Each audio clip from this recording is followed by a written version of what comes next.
Boa noite a todos. Que a paz de Deus permaneça conosco, no nosso ambiente, nos nossos corações. O nosso irmão Cláudio vai tocar a música Quanta Luz, ou do Padre Germano, perdão, Quanta Luz é no final, né? Do nosso mentor Padre Germano, para a gente preparar o ambiente para a nossa prece inicial.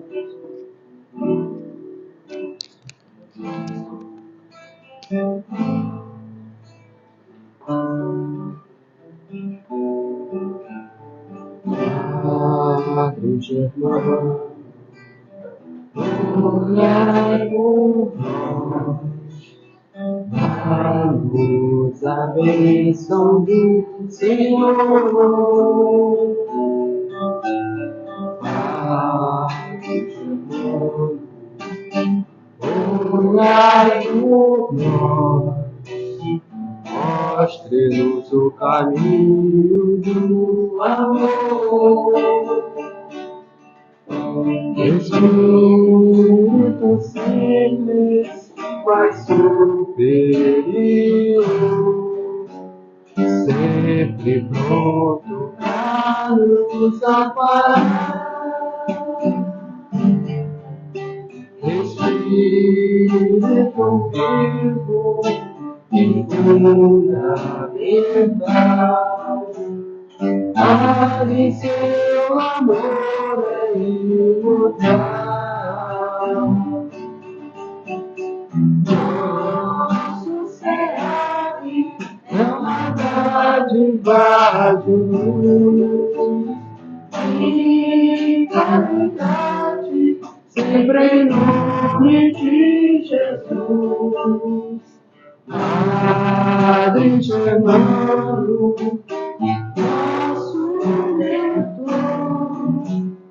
fonte de ternura e de amor. Padre Germano, nosso mentor, fonte de ternura e de amor.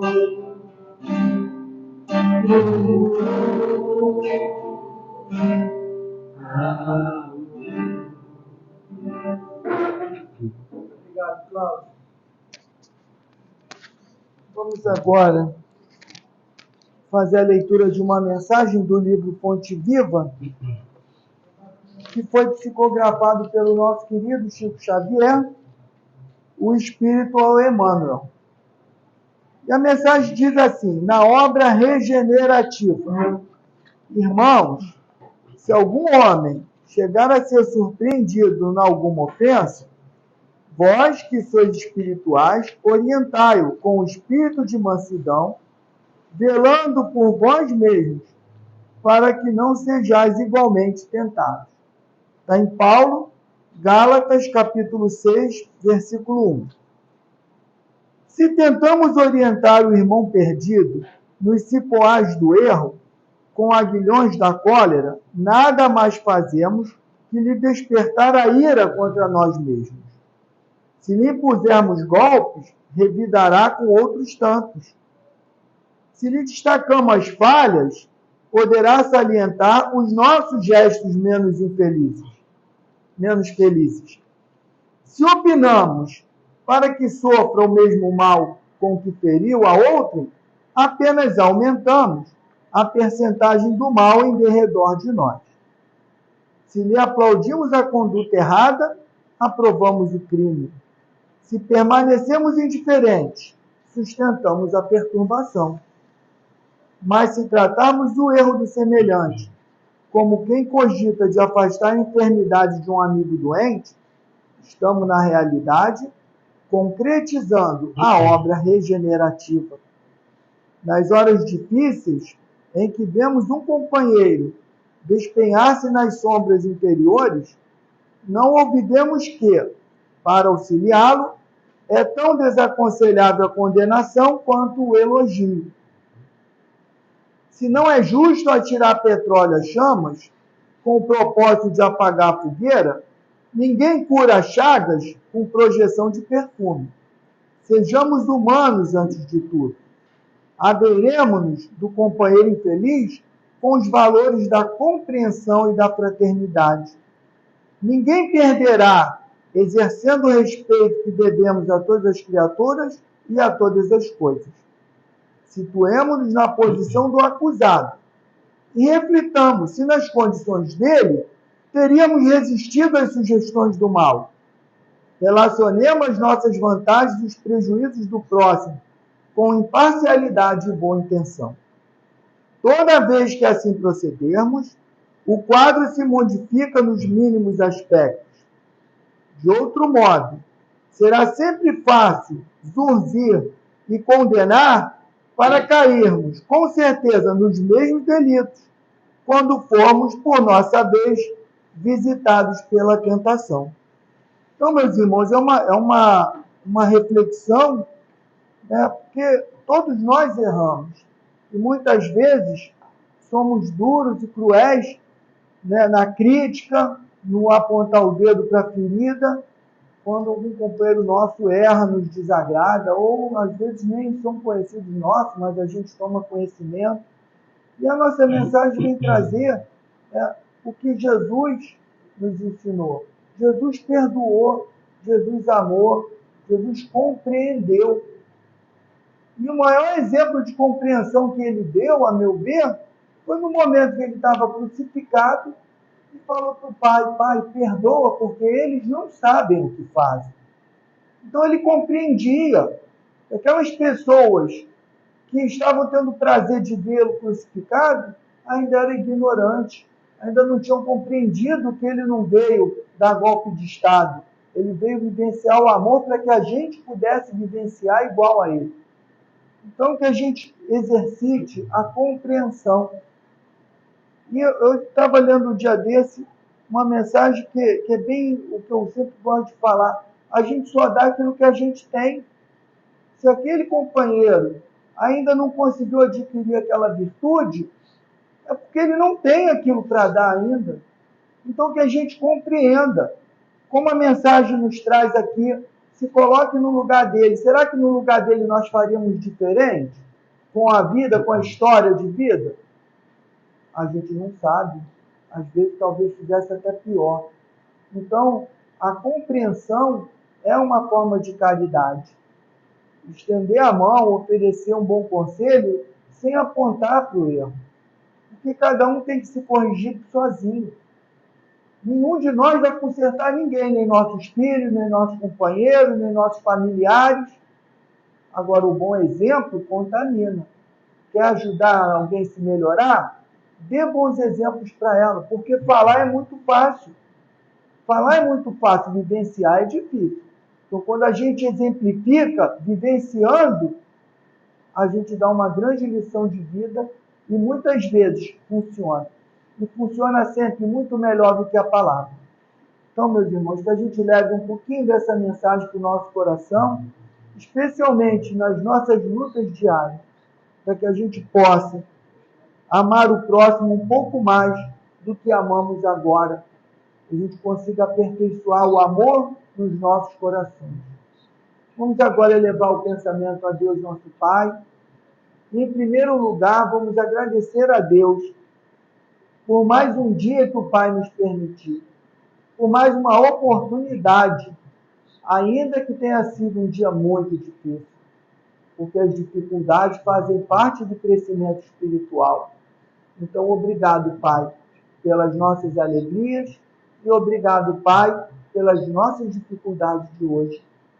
Estamos aqui na casa de Deus e o Pai permitiu que essas portas fossem abertas para nos receber como enfermos muito mais da alma do que do corpo, e para nos receber como uma escola, onde vamos refletir os ensinamentos do Mestre Jesus, as leis de Deus, para que a gente saia um pouco melhor do que aqui chegamos.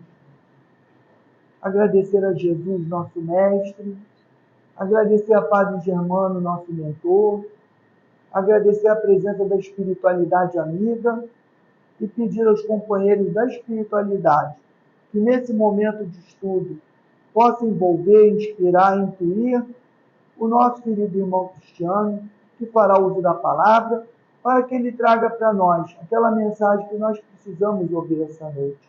E assim, Pai, agradecidos por esse momento na Tua casa, pedimos a permissão para dar por iniciada a reunião dessa noite.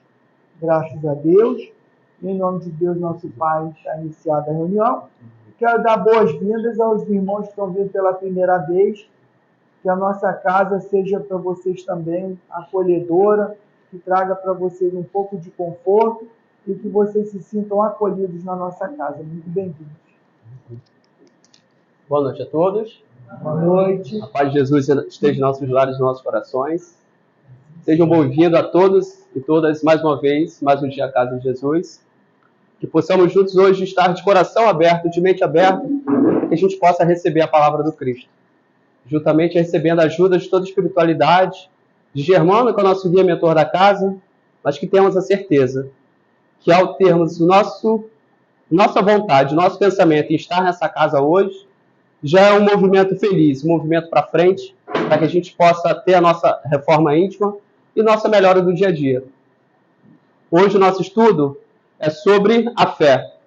O medo cria montanhas, mas a fé move montanhas. Quais são essas montanhas que Jesus Cristo nos fala? Está no capítulo 19 do nosso Evangelho segundo o Espiritismo, decodificado pelo nosso querido Allan Kardec. A fé transporta as montanhas. Mas o que é a fé? Cada um de nós tem um sentimento do que seja a fé para cada um de nós, né? O que a gente sente quando a gente fala, tenha fé. Ou a gente mesmo reproduz para nós mesmos. Eu tenho fé. O que a fé quer dizer? O que ela pode dizer para cada um de nós? A fé, no meu humilde entendimento, eu entendo como que seja esperança, um otimismo, uma confiança de que a gente vai conseguir aquilo que a gente tanto pede a Deus, tanto pede a Jesus e a nossa espiritualidade amiga que está sempre do nosso lado. É perseverar naquilo que a gente pede, é acreditar que a gente vai conseguir, é praticar. Né? É praticar a boa nova, praticar a palavra, praticar as atitudes que temos tantos exemplos na Bíblia, ensinada no Evangelho de Jesus, como reforçada pelos nossos irmãos benfeitores, que é toda estudada no Evangelho segundo o Espiritismo. Não há nada, não há uma vírgula diferente do que nos diz Jesus no Evangelho. E os Espíritos vêm nos mostrar de forma mais clara e ampla para colocarmos no nosso dia a dia como nós devemos seguir o Evangelho do nosso guia e modelo que é Jesus. O nosso agir. Eu quero tentar, quero fazer. Não, é botar a mão na massa. Eu vou fazer. Eu estou fazendo. Não só querer ficar no plano imaginário. É agir. É pegar e fazer. E tantos outros adjetivos que a gente possa levar como o que é fé. Depende do que a gente leva para dentro de cada um de nós, dentro do nosso coração. Como diz em Hebreus, no capítulo 11, versículo 1, a fé é o modo de já possuir aquilo que se espera. É o meio de conhecer realidades que não se veem. Como assim? É o modo de eu já possuir aquilo. Eu tenho fé, eu vou conseguir. Exatamente está no otimismo, na esperança, na perseverança. Eu quero ser curado, eu preciso melhorar dessa enfermidade. Eu quero um emprego, eu preciso desse emprego. Eu preciso me reconciliar com meu esposo, com a minha esposa, com o meu companheiro, com a minha companheira. Eu espero isso. Eu tenho fé que eu vá conseguir isso. Mas também é o meio da gente conhecer essa realidade, da gente poder vislumbrar aquilo lá na frente. Né? Se a gente está adoentado, se está na enfermidade, vamos já pensar no ambiente, imaginar. Se hoje eu estou numa cama de hospital, se hoje eu estou adoentado e não posso sair de casa por uma locomoção dificultosa, mas não, vejo amanhã eu já saindo de casa, me levantando, né, um passo de cada vez, me levantando da cama, amanhã fazendo os meus afazeres de casa, no outro dia eu já estou caminhando um pouco na rua, né? A gente pensa pela gente, como pensa pelo ente querido que esteja em enfermidade no hospital, né? Que esteja passando por uma cirurgia delicada, mas pensar, não, amanhã ele vai sair do hospital, ele vai estar melhor, né? Eu lembro muito o que me veio à memória, há uns anos, minha irmã teve um parto difícil, né? Desafiador, e tinha que assistir em um hospital público, né? E assim, não, vamos priorizar, e realmente pela saúde, né? Primeiramente, o parto natural, né? Mas a dilatação não vinha, né? Quem me acompanhou o dia do desespero. Eu fiquei até mais nervoso do que o pai da criança, minha afilhada, né? minha sobrinha. Mas eu falei com minha irmã, calma, pensa, vai dar tudo bem. Pensa amanhã você saindo com a Ayla no colo, feliz da vida, indo para casa. Pensa assim, pensa assim, pensa assim. E isso eu falei para ela, falei para minha mãe, para o meu pai, para que a gente se mantivesse unido em fé e esperança, né? Porque a gente não pode ficar com medo, demora muito. Mas vamos pensar no melhor, vamos pensar sair do hospital, já com a criança no colo, ou aquele irmão que está encamado se melhorar e sair, amanhã tá junto de novo na feira, num passeio. Vamos pensar sempre para frente, né? Então eu acredito que a fé é isso, a gente já pensar além daquilo. Hoje eu estou estudando, vou passar um concurso e já me vejo lá dentro naquele estabelecimento, naquela empresa, naquela entidade governamental trabalhando. Então assim, a gente tem que pensar mais à frente. Isso para mim pode ser considerado como fé. O poder da fé. Mateus 17, 14 e 20. Pois em grande verdade vos digo, se tiveres a fé do tamanho de um grão de mostarda, direis a esta montanha, transporta-te dali para ali, e ela se transportaria, e nada vos seria impossível. Essas palavras são de Jesus, escrito em Mateus. Mas quais são essas montanhas que a gente tem dentro da gente que nos impede? Né? Obviamente, quando Cristo nos dizia montanha, a gente não poderia imaginar aquele elevado de terras, né? Só com o pensamento eu vou levar de um lado para o outro. Bem, a fé toda é capaz. Mas as montanhas é o que está dentro do nosso coração, dentro do nosso pensamento, que impede que a gente possa enxergar a palavra de Deus, possa enxergar uma esperança no futuro, um otimismo. Essa seria a montanha que Jesus nos daria nessa passagem de Mateus. No sentido próprio, é certo que a confiança nas suas próprias forças torna o homem capaz de executar coisas materiais que não consegue fazer quem duvida de si.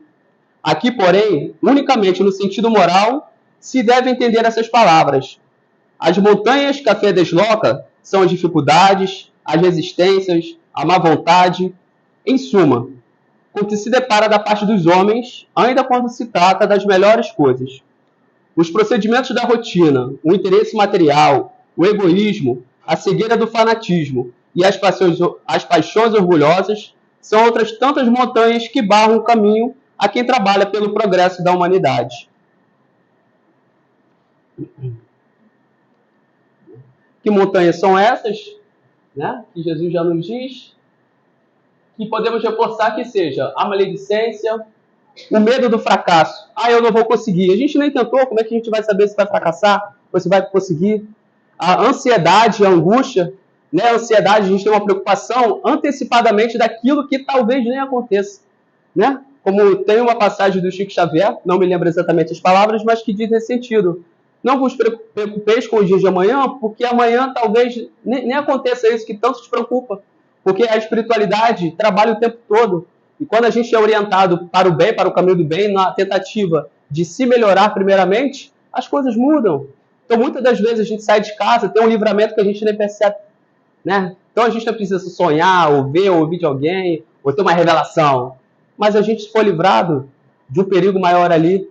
Ou seja, é a espiritualidade que está do nosso lado, ao comando de Deus, do lado de Jesus Cristo do nosso lado. A gente precisa tirar um pouco essa ansiedade. Lógico, não é facilmente falando, né? Mas quem tem realmente diagnosticado a ansiedade, né? Que precisa de um tratamento profissional, a palavra de Deus ajuda, óbvio, que faz a gente buscar uma esperança, faz a gente estudar, trabalhar a mente, mas é necessário procurar uma ajuda médica, psicológica, né? Porque transtorno de ansiedade é muito desafiador, principalmente para quem está sozinho, que não tem pessoas que possam encorajá-la a encarar esse desafio. E tudo isso nos paralisia as ideias. A gente fica sem pensar, sem objetivo na vida, sem o que fazer, só espera cair do céu. Isso nos causa paralisia do corpo, vem a preguiça, vem o desânimo, a gente não quer nem levantar da cama. Acho que adianta levantar, não vou fazer isso. Não vou conseguir isso que eu quero. Não vou conseguir o emprego, eu estou aqui na cama, o telefone não toca. Não vou conseguir ir à academia porque eu estou com preguiça, meu joelho está doendo. Levanta um pouquinho. Balança um pouco a perna para ver se movimenta um pouquinho, né? Vamos um passo de cada vez. isso tudo a gente pode ter que ter muito cuidado para nos levar à depressão, porque aí nos leva a um estado mais crítico, né? Que a gente possa ser ajudado, mas aí pode demandar um pouco mais de tempo. E tudo aquilo que nos impede de enxergar a solução, a luz, a vitória e Jesus Cristo, Deus e a espiritualidade. Quando a gente está cego, quando a gente está nesse véu de tristeza, a gente não consegue enxergar a luz. Né? Como o ditado diz, uma luz no fim do túnel, a gente não consegue enxergar. Porque são tantas as dificuldades que a gente tem na frente dos olhos que a gente não consegue ver, não consegue sentir. Mas isso é importante a gente ter junto da gente a palavra de Deus, ter junto, fazer a leitura do Evangelho segundo o Espiritismo, né? Uma vez ao dia ou uma vez por semana. Mas importante, estar sempre conectado, estar sempre ligado com as palavras que vêm do alto, né? Porque a gente se firmar que a gente tenha muitos exemplos, que a gente tem muitas histórias na Bíblia, no livro dos Espíritos também, que nos reforçam o poder da fé. Né? Várias obras que temos de diversos irmãos que nos exemplificam como é a fé, como nós devemos agir. Né? Divaldo Franco, com a sua mentora, nossa espiritualidade magnífica, que é a Joana de Ângeles, Dr. Bezerra de Menezes, que tem um livro que nos diz: ora e siga, serve e serve. Se te sente desanimado, serve. Se te sente triste, serve. Porque tem sempre alguém que está numa dificuldade menos tranquila do que a nossa. Então, são situações, são exemplos que nós precisamos ter em mente para que a gente possa se animar, para que a gente possa seguir em frente. Alguns dos exemplos que a gente tem, e eu particularmente gosto muito do Provérbios 16, que ele nos diz... Esse eu tenho como exemplo que, alguns anos atrás, tinha da internet, tinha esse ano 2000, por aí. Eu queria fazer faculdade, não sabia como, né?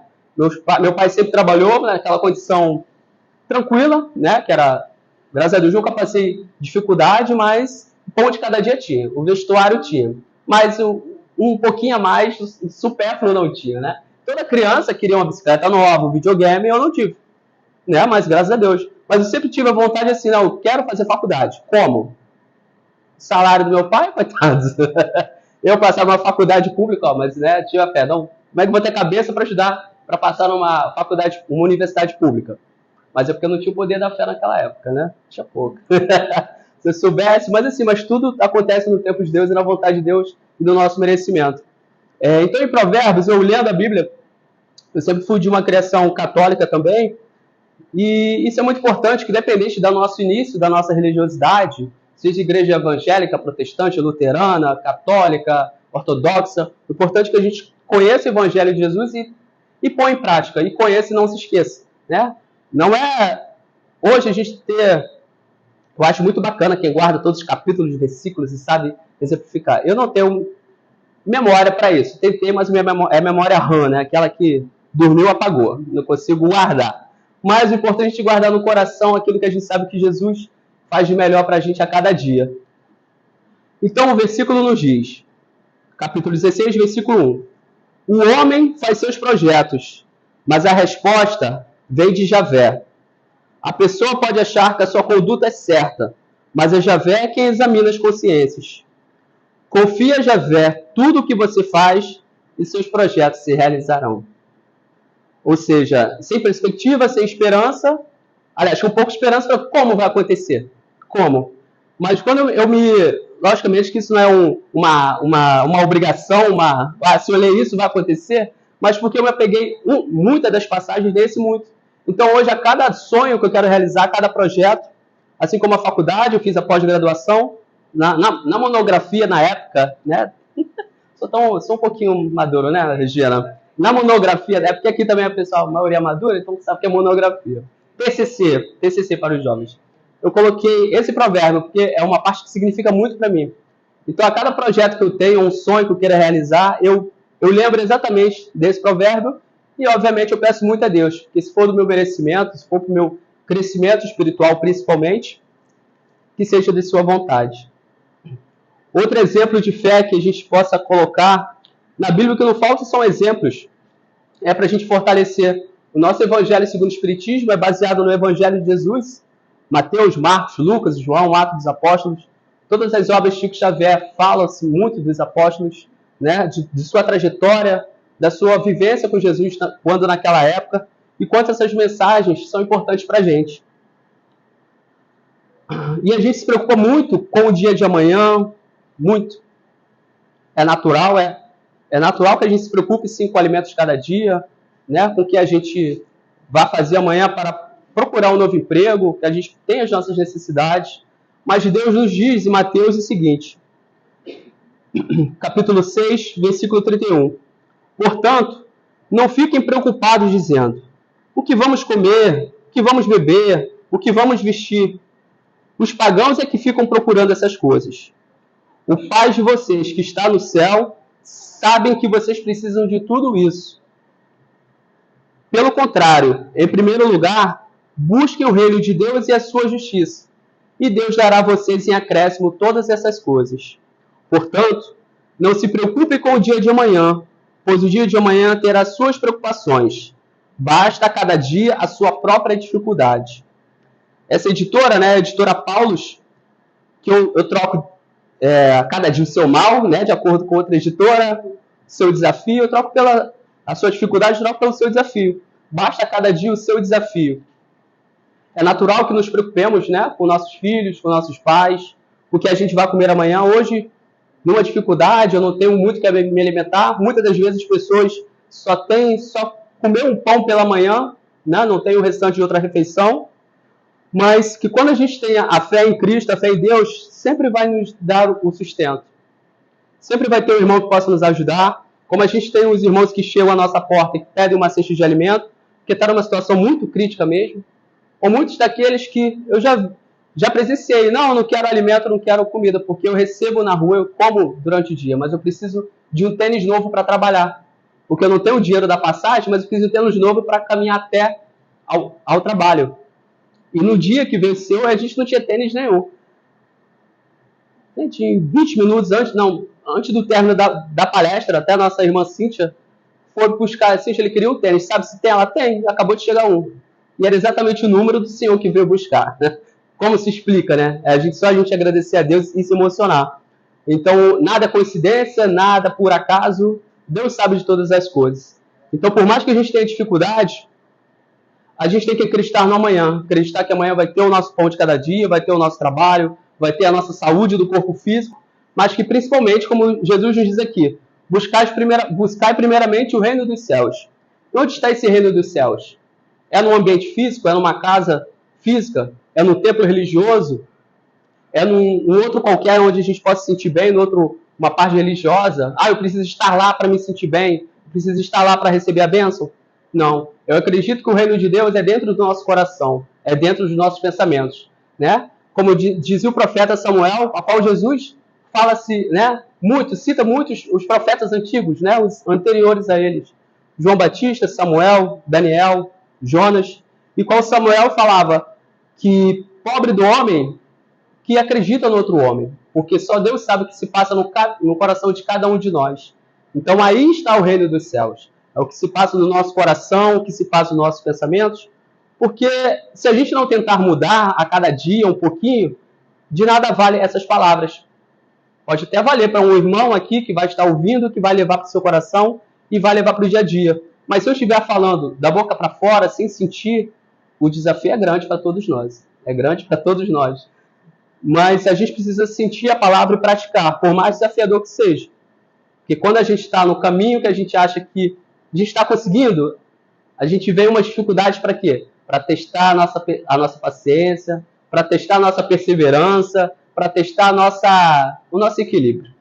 Né? Seja o vizinho, seja um familiar, seja um colega de trabalho, seja algum transeunte na rua. Então a gente precisa ter muita atenção. Muita atenção. Outra passagem que nos diz. Deixa eu botar aqui, desculpe-me. Tá. No próprio Evangelho de Mateus, no capítulo 7, no versículo 7. Confiança no Pai. Peçam e lhes será dado. Procurem e encontrarão.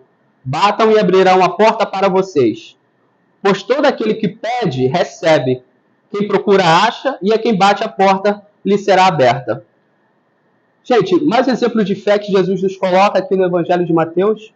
que falta para a gente acreditar e ter mais fé em Jesus Cristo?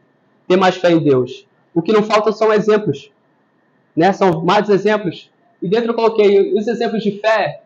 Eu, você, ele, ela. Quantas vezes você orou para levar teu filho na volta para casa de madrugada e a gente não sabe que mal que ele se livrou? Quantas vezes você pediu um emprego por um amigo que estava em desespero e ele conseguiu? Não no dia seguinte, mas na semana seguinte. Ou você pediu para aquela vizinha que estava aflita por um filho que infelizmente passou por uma violência, mas que Deus naquele momento confortou um coração. Então, assim, é importante a gente transmitir essa fé para quem está do nosso lado, né? A gente ter, naquele momento, esquecer os nossos problemas naquele momento e amparar o nosso irmão que naquele momento se encontra em mais dificuldades. Então, é importante a gente exemplificar essa fé, a gente divulgar cada vez mais as palavras de Jesus, acontecer o que acontece dentro da casa espírita, né? É bom a gente chegar aqui, se sentir bem, tranquilo, né? Um ambiente, uma psicosfera maravilhosa, todo mundo pensando no bem, no melhor. De vez em quando vem aqueles pensamentos que a gente acaba lembrando do trabalho ou da família. Mas como é bom a gente chamar mais pessoas, não prometendo, tá? Porque a casa espírita, até um irmão colocou aqui, em outras palestras, a casa espírita não traz cura, não traz emprego, não traz milagre, não traz retorno financeiro. Não traz. Não traz. O que a palavra espírita nos traz é o quê? É a fé, a confiança, é a gente crer no amanhã, é a gente aumentar a nossa fé, é a gente ter a nossa confiança maior no nosso modelo e guia, que é Jesus. É a gente abrir o nosso coração, o nosso pensamento, para que a gente esteja receptível a receber as orientações dos nossos mentores espirituais, nossos anjos da guarda, né? De tantos que querem nos ajudar. Mas que muitas das vezes, na dificuldade, a gente fecha os olhos, a gente fica com raiva e a gente não enxerga. Mas Jesus está sempre do nosso lado, Maria, sua mãe, sempre do nosso lado, Deus acima de nós e a espiritualidade toda nos envolvendo. Quantos irmãos nós temos aqui, encarnados e desencarnados, que estão para ouvir a palavra? Mas que tenho certeza, irmãos, que Jesus Cristo está no meio de nós, independente do lugar que a gente esteja. Independente.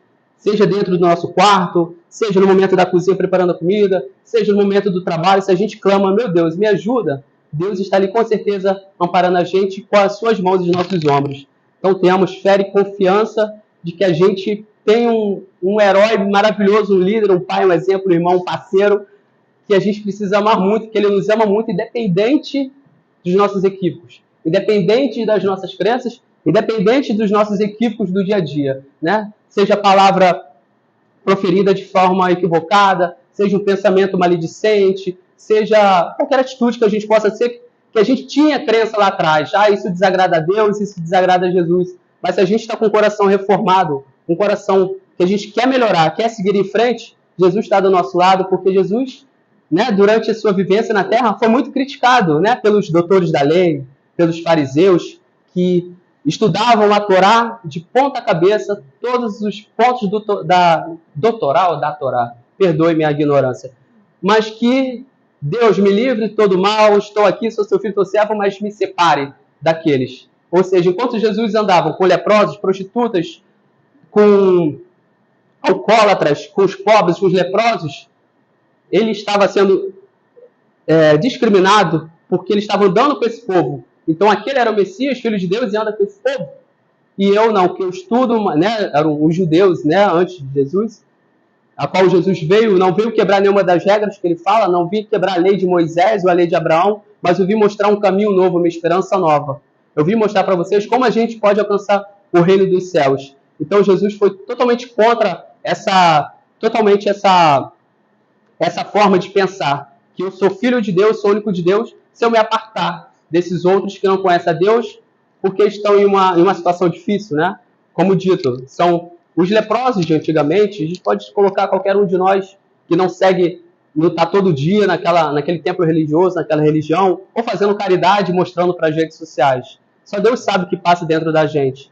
Então a gente seja como exemplo de Jesus. A gente precisa abraçar, a gente precisa compreender, é um desafio tremendo, porque todos nós somos diferentes, graças a Deus, temos ideias diferentes, graças a Deus, mas que independente dos neologismos que queiram empurrar dentro das nossas casas, dos nossos ouvidos, independente dos neologismos, a gente pensar, o que Jesus faria nesse momento?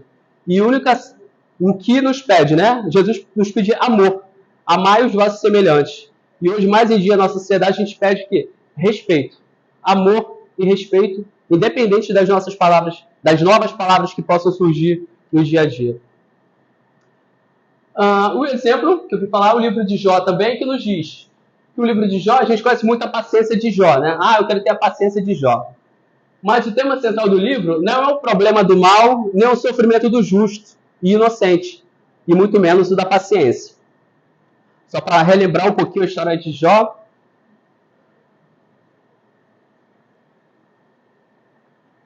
É um livro muito curtinho, de poucas páginas na Bíblia, e que eu resumi, né? Então ele diz assim, que o Jó era o mais rico dos homens do Oriente. Ele tinha fazendas, animais, era bem casado, filhos, riqueza, prosperidade e abundância. E para testar sua fidelidade com Deus, foi proposto por Satã, conforme o relato bíblico, né? Que ele só tinha todas aquelas... Ele só venerava a Deus, ele só tinha Deus, louvava a Deus porque ele tinha riqueza, tinha bens materiais, tinha animais, ou seja, não passava necessidade. Tinha saúde, tinha dinheiro, tinha propriedade. Então era fácil amar a Deus assim, né? Na abundância, na riqueza, é fácil amar a Deus. Então, segundo o livro de Jó nos diz que Satã colocou a Deus, vamos retirá-lo a sua graça para ver se ele o ama. Vamos retirar de Jó tudo aquilo que ele tem para ver se ele continua te amando. E Deus permitiu que fossem retirados os bens de Jó. E aí vieram as provações e as expiações. Jó perdeu seus filhos, seus animais, suas propriedades. Satã feriu Jó com feridas graves, desde a planta do pé até a cabeça. Né? Por toda a enfermidade, ele perdeu a sua pele, né? O seu tom natural da pele ficou de forma escamada, né? Como, digamos assim, como fosse uma lepra, né? Como o leproso era antigamente tão abominável como antes, né? Então, quem chegaria perto de um leproso? Né? Que muitos anos antes, até Jesus chegar, anos depois, o leproso ainda era discriminado, mesmo estando com Jesus, o que seria no tempo de Jó? E Jó, na sua fé, responde: se aceitamos de Deus os bens, não devemos também aceitar os males? E apesar de tudo isso, Jó não ofendeu a Deus com palavras. Ou seja, nesse momento, Jó teve a resiliência, que é a nossa capacidade da gente envergar mais do que quebrar, a gente ser firme e forte na tempestade, a gente ser grato a Deus, porque se a gente tem todos os bens, a gente tem a saúde, tem uma casa, por mais simples que ela seja, a gente tem um emprego, por que a gente também não aceitar de Deus aqueles desafios que batem a nossa porta no dia a dia? Isso confirma a fé e a experiência com Deus que Jó tinha. Quando Jó pensava que nada poderia ficar melhor, os mais próximos o recriminaram. A esposa e os amigos duvidavam da integridade de Jó. Ou seja, já não bastaria passar pelo mal do corpo físico, pela perda, né, pelo seu psicológico, de perder seus bens, ter o seu corpo ferido, como ele iria sobreviver? Ainda duvidavam da integridade dele. Será que ele era um homem honesto, justo, íntegro? Mas Jó, persistindo na sua fé, buscou respostas, exigiu solução, discutia com Deus. Discutia com Deus no sentido de conversar, de entender, indagar, né? Não no sentido pejorativo de desafio, de briga. Pois ele acreditava ser um homem íntegro e honesto, temente e reconhecedor de todas as maravilhas das obras do Senhor.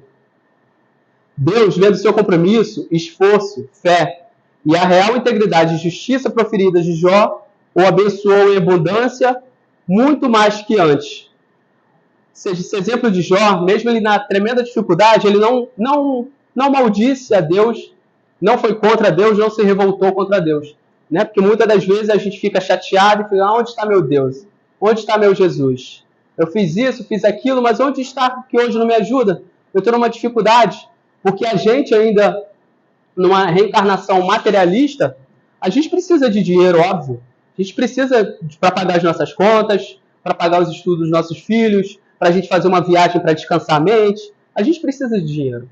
E o dinheiro é importante, a prosperidade econômica é importante, porque isso vai o quê? Desenvolve ciência, desenvolve novos remédios, desenvolve novas curas para doenças que há muitos anos não sabia-se nem o nome, e aos poucos a ciência vem descobrindo. Isso graças ao quê? Graças à tecnologia, graças ao dinheiro. Então, por isso é importante a gente ter esses bens materiais. Mas quando a gente fala de bens materiais, não a gente deixar superar o que a gente é como ser humano. É a gente ter, além de tudo isso, ter a humildade e ter um coração bom para a gente ajudar. Né? Muitas das vezes a gente acha que a caridade é só material. Eu dou 1 quilo de alimento, vou para o céu. Eu dei ali a roupa no final de ano, no inverno, tá bem, eu estou para o céu. Não estou indo ao meu templo, mas eu estou fazendo a minha parte. Deus está vendo. Ajuda materialmente? Sim. Mas o mais importante é a gente ter, naquele momento, que a gente não possa ajudar com 1 centavo ou com um alimento, mas que a gente possa ter o coração ali contrito e ajudar aquele irmão naquela oração. Naquele momento a gente olhar para o Senhor e dizer, meu Deus, ajuda esse pobre coitado, ajuda a essa pessoa que eu não tenho um conhecimento dela, não é do meu dia a dia, mas que ela precisa de ajuda. Né? Porque no dia a dia, a gente passando no transporte, a gente vê muitos irmãos e muitas dificuldades. A gente não teria condições de ajudar a cada um deles. Mas se a gente não tem aquele momento de ajudar materialmente, mas dentro do nosso coração a gente pedir uma oração, com certeza Deus nunca fala e tem outro irmão que vai passar e vai ajudar. Ou melhor ainda, que a gente possa pedir que aquele irmão desperte. Se desperte para que ele possa acordar, né? Acordar para a vida e poder sair daquela situação. Não aceitar aquela dificuldade. Mas assim, reconhecer que eu preciso sair dessa, eu preciso melhorar. É um desafio muito grande, cada um, né, tem as suas dificuldades, as suas mazelas, mas a gente tem que orar por ele também e, assim, principalmente para que o próprio irmão ou irmã desperte em si aquela vontade de mudar, de querer acontecer. Nas instruções de nossos irmãos benfeitores, eles nos dizem, pela fé, amar a Deus, mas saber por que o amamos. Crede nas promessas, mas sabendo por que acreditamos. Por que a gente acredita nas promessas de Deus? Os milagres são obras da fé. Isso é nosso irmão Espírito Protetor José e Bordeaux. Nós devemos amar a Deus, mas porque a gente acorda no automático, né, no dia a dia. Já acordei respirando, é a nossa rotina, acordar, correr, que a gente perde o transporte público, ou sai mais cedo de casa por causa do trânsito, e vou trabalhar, volto para o trabalho, faço o jantar e vou dormir, no outro dia mexo coisas, sendo de forma automática. Mas a gente já parou para pensar por que a gente faz isso? A gente, obrigado, meu Deus, mas a gente deve pensar assim, eu amo a Deus, mas por causa disso, a gente tem que pensar muito mais porque a gente é temente a Deus, porque a gente ama a Deus. Né? A gente ouve muito, quem assistiu o filme, quem já leu o livro, Nosso Lar, né? Que é aquele paraíso, o pássaro cantando, mas que exige muito trabalho. Né? É diferente do paraíso que a gente conhecia, que todo mundo dormindo, fica lá pensando, contemplando o mundo, e todo mundo, não, já fiz minha parte. Não, pelo contrário, o Nosso Lar, a gente vai continuar trabalhando muito, né? Vai continuar trabalhando muito. Então, mas a gente... Por que a gente espera de desencarnar para trabalhar lá na frente? Não, a gente pode trabalhar hoje encarnado. Na verdade, a nossa missão, a nossa experiência como espírito hoje encarnado é essa. A gente se melhorar para a gente trabalhar hoje, para que a gente possa fazer um mundo melhor. Eu não vou conseguir mudar o mundo de uma vez, mas um irmão, uma irmã que eu possa falar um pouquinho da fé, da palavra de Deus e conseguir tocar essa irmã em algum momento, aí já está uma grande vitória, uma grande ajuda. Como a gente também se recordar, se recobrar quando a gente esquece um pouco das palavras de Jesus, a gente, estou vacilando aqui. Preciso voltar, preciso conversar. Eu me sinto muito sozinho. Não, mas eu não estou sozinho. Então a gente precisa saber disso, ter a consciência disso, porque Deus ama todos nós, então a gente precisa ter cada vez mais a confiança nisso. Na instrução dos Espíritos, ele nos diz que, é do mesmo capítulo, tá, 19, e que nos diz, a fé é a mãe da esperança e da caridade. Para ser proveitosa, a fé tem de ser ativa, não deve entorpecer, é a mãe de todas as virtudes que conduzem a Deus. Cumpre-lhes velar atentamente pelo desenvolvimento dos filhos que gerou. A fé é a esperança e a caridade são corolários da fé, ou seja, são os resultados da fé, são as consequências da fé, e formam com esta uma trindade inseparável. A fé faculta na esperança e realiza as promessas do Senhor. A inspiração divina, a fé desperta todos os instintos nobres que encaminham o homem para o bem. É a base da regeneração. Preciso é, pois, que essa base seja forte e durável. A fé sincera é empolgante e contagiosa. Ou seja, quando a gente está feliz, está com fé, está confiante, a gente se sente poderoso. A gente se sente, eu vou conseguir, né? Estufa o peito, está triste, vai em frente ao espelho, estufa o peito assim, eu sou filho de Deus, eu sou maravilhoso, eu vou conseguir. É um exercício mental e funciona. Estufa o peito, sorriso no rosto em frente ao espelho. Eu sou vencedor, sou merecedor, eu vou sair dessa. Então essa fé é empolgante. Essa fé contagia o irmão que está do lado e está desanimado. Ele ouvindo você falar isso, ele vai ficar... Que fé é essa? Eu vou buscar essa fé. Também vou me encorajar, vou animar. Comunica-se aos que não tinham, ou ao mesmo não desejariam tê-la, a fé. Encontra palavras persuasivas que vão à alma, ao passo que a fé aparente usa de palavras sonoras que deixam frio e indiferente quem as escuta. Pregai pelo exemplo da vossa fé, para que incutides nos homens. Pregai pelo exemplo das vossas obras, para lhe demonstrardes o merecimento da fé. Pregai pela vossa esperança firme, para que lhes dardes ver a confiança que fortifica e põe a criatura em condições de enfrentar todas as vicissitudes da vida. Tendes fé, pois, com o que ela contém de belo e de bom, com a sua pureza e com a sua racionalidade. Amai a Deus, mas sabendo por que o amais. Crede nas suas promessas, mas sabendo por que acreditai nelas. Segui os nossos conselhos, mas compenetrados do fim que vos apontamos e dos meios que vos trazemos para nos atingirdes. Crede e esperai sem desfalecimento. Os milagres são obras da boa fé. Pelo Espírito Protetor José. Então, meus irmãos, lembremos-nos do exemplo de Jó e a sua persistência na fé. Sejamos confiantes, íntegros, pedimos a Deus força, resiliência, não desanimemos. Temos exemplos de Jó, exemplos de Mateus, de Lucas, temos exemplos do nosso vizinho do lado, do nosso parente, do nosso irmão, independente do templo religioso. Ah, minha avó é da igreja, ela tem fé, ela conseguiu. Ela é um exemplo de fé, vamos seguir na fé. Meu tio é da igreja X, vamos seguir. Ah, meu tio é espiritualista, vamos seguir, ele tem fé? Vamos, porque todos os caminhos nos levam a Deus.